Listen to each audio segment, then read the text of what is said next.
Sometimes a single scene in a story does so much more than just introduce a few characters. It can build an entire world, dig up old conflicts, and set a huge, tragic story into motion.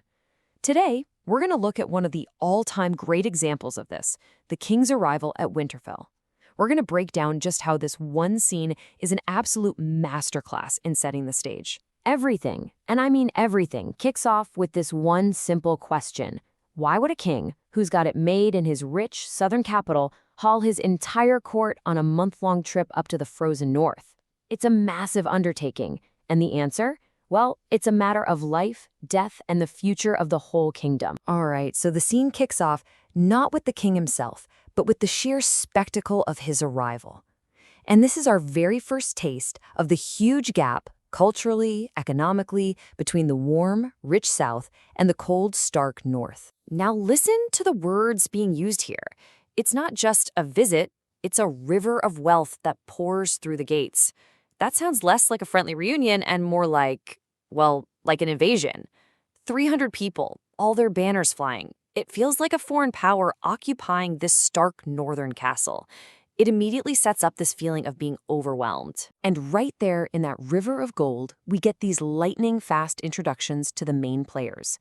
You've got the impossibly handsome Golden Knight, a terrifying warrior with a horribly burned face, and of course, the stunted little man, the imp. These aren't just random descriptions, right?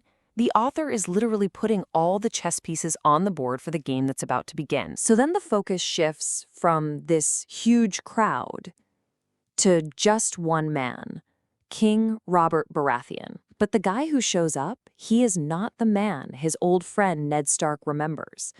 And this reunion, it's our first really jarring look at a theme that runs through everything: decay. See, this is the Robert of legend. This is the warrior who won the throne. The text paints a picture of just raw, formidable power. Muscled, clear-eyed, smelling of battle. This is the hero of the rebellion. This is the man Ned expects to see climb off that horse. But that is not who arrives. The brutal reality is a king who is just gone to seed. The giant's strength is gone, replaced by at least 8 stone of fat. The smell of leather and blood has been traded for perfume. The clear eyes now have dark circles under them. You see, the crown hasn't made Robert noble. It's corroded him. So when Robert booms, "You haven't changed at all," this is Ned's silent, absolutely devastating thought. And it reveals so much more than just shock. You can feel the disappointment. You can feel the respect he once had just crumbling away. The bond they had is already cracked. Now here's where it gets weird. Robert's very first request, it's not for a drink, it's not for food or to rest after a month on the road. No, he says, "Take me to your crypt." So the whole scene physically moves from the bright, loud public courtyard down into the cold, private darkness of the Stark family tombs, where the real talking can finally happen. And this trip underground, it's really a journey into the past. Their friendship was forged in war, 15 years ago when they won the throne, and then again 9 years ago putting down a rebellion. But it's the really recent stuff, the sudden death of their father figure, Jon Arryn, and this visit to Lioness's tomb, that's driving every single thing that's happening right now. As they walk down into the darkness, Robert starts complaining. And in his complaints, he perfectly spells out the culture clash. To him, the North is just this vast, empty, cold place. But the South he's come from? Oh, that's a paradise of pleasure. Ripe fruit, rich food, and women in silk.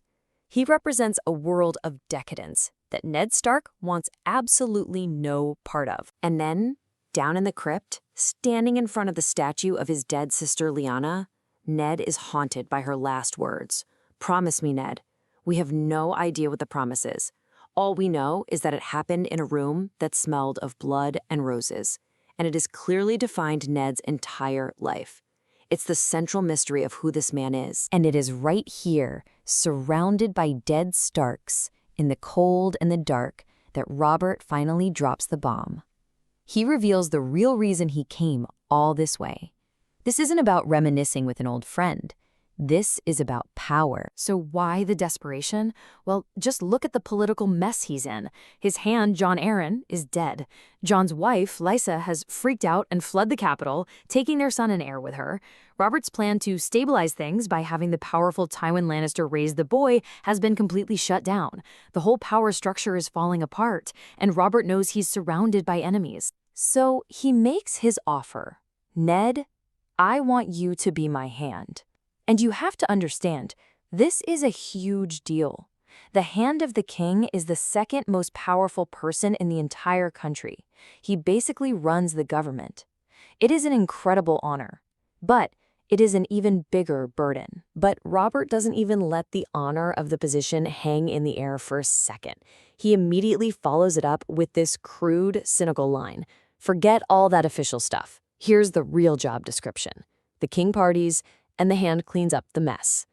This tells Ned, and it tells us, exactly what this job is really going to be like. But wait, the offer isn't done. Robert needs more than just a manager for his kingdom. He needs an alliance that cannot be broken.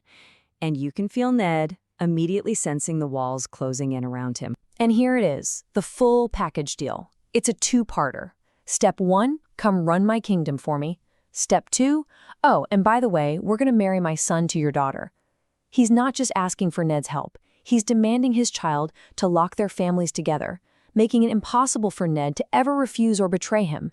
It's a political trap. And you can just feel Ned being ripped in two. His sense of duty to his king and his friend is absolute. He says as much. But his personal desire, it's the complete opposite. He wants nothing to do with the Southern court. And that massive conflict between his duty and his heart leads to the only thing he can do, stall for time, even though he knows he's trapped. And then Robert delivers the final blow. It's a masterstroke, really.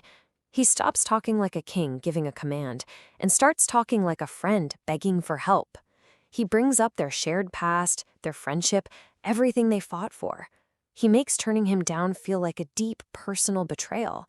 He's basically crying out, "Help me save this kingdom, because I can't do it alone." As the scene closes, Ned feels the stone eyes of his dead ancestors watching him, and he's filled with this terrible foreboding. He knows. He knows this path leads south, away from his home, his family, his honor. The Starks have always been defined by their ability to endure the harshness of the North. But the real question is, can Ned Stark survive the political poison of the South? And all the while, those three chilling words hang in the air. Winter was coming.